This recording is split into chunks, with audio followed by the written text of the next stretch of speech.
Comprendre l'importance de la sexualité dans le cadre des principes chrétiens est essentiel pour résister aux pièges de l'ennemi. L'immoralité sexuelle est en fait l'une des stratégies les plus efficaces que le diable utilise pour miner la foi et détruire la vie des chrétiens de nos jours. Il est vital de se rappeler que l'activité sexuelle saine est un don de Dieu, destiné à renforcer le lien entre le mari et la femme et à créer un environnement où sa présence peut être adorée. Lorsque l'intimité se produit dans les limites du mariage, elle favorise l'unité à la maison, renforce les liens d'amour et consolide les bases familiales. Cependant, l'ennemi est rusé et pervers. Il déforme cette bénédiction divine, la transformant en une arme de destruction. Lorsque les enfants de Dieu s'engagent dans des relations sexuelles en dehors du mariage, ils commettent des péchés d'immoralité sexuelle et d'adultère. Ces péchés transgressent non seulement les commandements divins, mais ouvrent également la porte au diable dans leur vie. Il est impératif que les chrétiens ne sous-estiment pas les ruses de l'ennemi. En 2 Corinthiens 2h11, nous sommes avertis de ne pas ignorer les desseins de Satan, mais plutôt de leur résister. Cela signifie que nous devons être conscients des tentations entourant l'immoralité sexuelle et prendre des mesures pour nous protéger. Cela inclut la recherche de la guidance et de la force de Dieu par la prière, l'étude de la parole et l'entourage de communautés chrétiennes qui nous soutiennent dans notre marche de foi. À mesure que nous comprenons mieux l'importance de la pureté sexuelle dans le contexte chrétien et que nous nous armions contre les pièges du diable, nous pouvons fortifier notre foi et vivre selon les principes de Dieu. Après tout, la sexualité est une partie sacrée de la vie, destinée à être une bénédiction qui nous rapproche de Dieu lorsqu'elle est vécue conformément à sa volonté.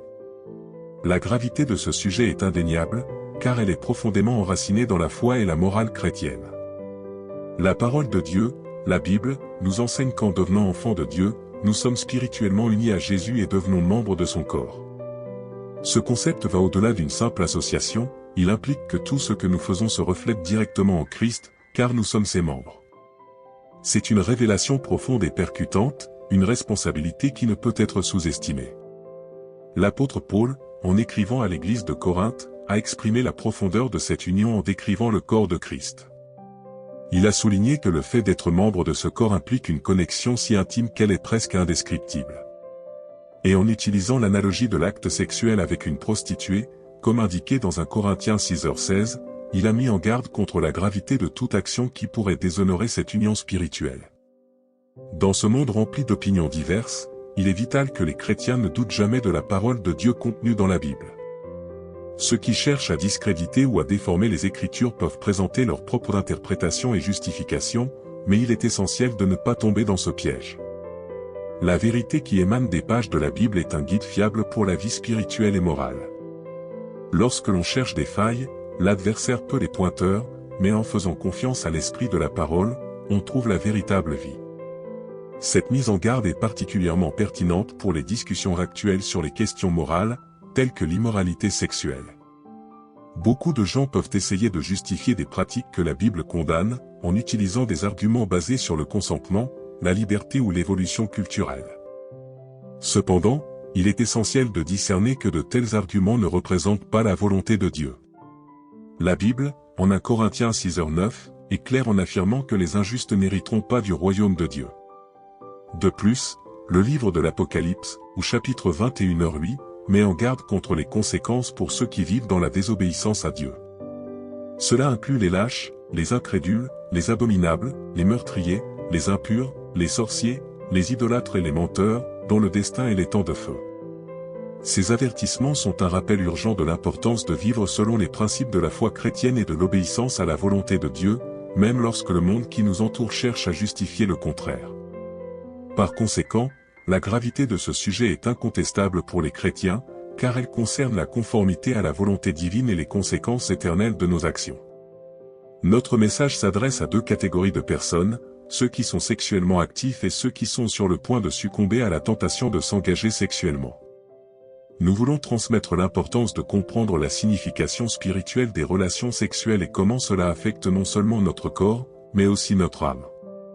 Pour ceux qui sont mariés, il est essentiel de se rappeler que les relations sexuelles en dehors du mariage sont considérées comme pécheresses dans de nombreuses traditions religieuses. Si vous êtes marié et que vous avez encore à vous marier et que vous avez des relations sexuelles avec quelqu'un qui n'est pas votre conjoint, il est important de réfléchir aux implications spirituelles de cela. Le péché peut affecter notre connexion avec le divin et nous éloigner d'un chemin de droiture. Même si vous n'avez pas encore cédé à la tentation de vous engager sexuellement, il est crucial de comprendre que l'attraction sexuelle peut être une force puissante dans nos vies. Nous sommes souvent exposés à des stimuli sensuels à travers des récits érotiques, la pornographie ou d'autres moyens, qui peuvent influencer nos pensées et nos actions. Il est important de se rappeler que, même dans notre vie intérieure, nous nous ouvrons à des influences spirituelles lorsque nous nous engageons avec ce type de contenu. Le mystère du sexe ne se limite pas à l'union physique qui se produit. Biologiquement, nous apprenons sur l'échange de fluides corporels pendant le sexe, mais ce que la plupart d'entre nous ne savent pas, c'est qu'il y a aussi un échange de contenu spirituel. Par conséquent, il vaut mieux éviter cela en dehors du contexte conjugal, où cet échange peut être consacré et respectueux. Ce message s'adresse spécifiquement aux chrétiens en raison de leur relation avec le Christ. Si vous êtes marié et que vous avez des relations sexuelles avec quelqu'un qui n'est pas votre conjoint, il est important de le reconnaître comme un péché et de chercher la repentance. Si vous envisagez de vous engager sexuellement, c'est un avertissement pour vous, afin que vous puissiez réfléchir et choisir une voie de pureté et de sainteté. Dieu vous aime et souhaite que vous meniez une vie qui soit honorable à ses yeux. Le chemin de la pureté peut être difficile, mais il est gratifiant sur le plan spirituel et renforcera votre connexion avec le divin.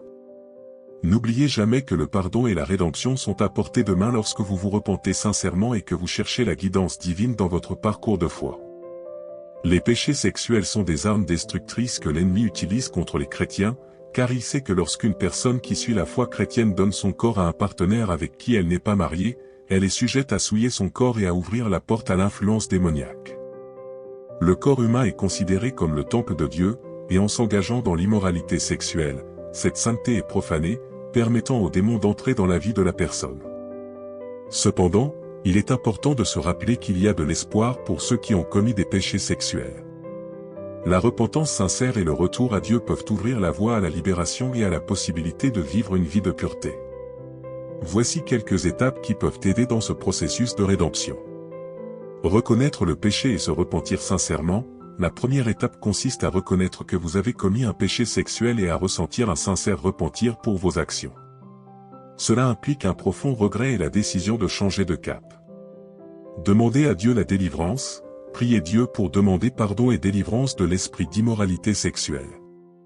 La prière est un outil puissant pour rechercher l'aide divine et la transformation. Purifiez votre vie, faites un nettoyage complet de votre vie en éliminant toute influence ou vestige de votre passé de péché sexuel. Cela peut inclure la rupture de relations nuisibles, l'évitement d'environnements tentants et l'éloignement des schémas de comportement préjudiciables. Nourrissez-vous de la vérité de la parole de Dieu, plongez dans la parole de Dieu pour comprendre votre identité en Christ. Reconnaissez votre valeur en tant que fils ou fille de Dieu et votre capacité à surmonter le péché par la foi. Évitez les déclencheurs, soyez conscient des situations, des lieux ou des personnes qui pourraient vous conduire à la tentation sexuelle. Évitez ces déclencheurs et prenez des mesures proactives pour maintenir une distance sécurisée.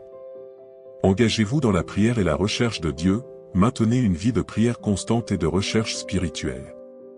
La communion avec Dieu renforce votre foi et vous aide à résister à la tentation.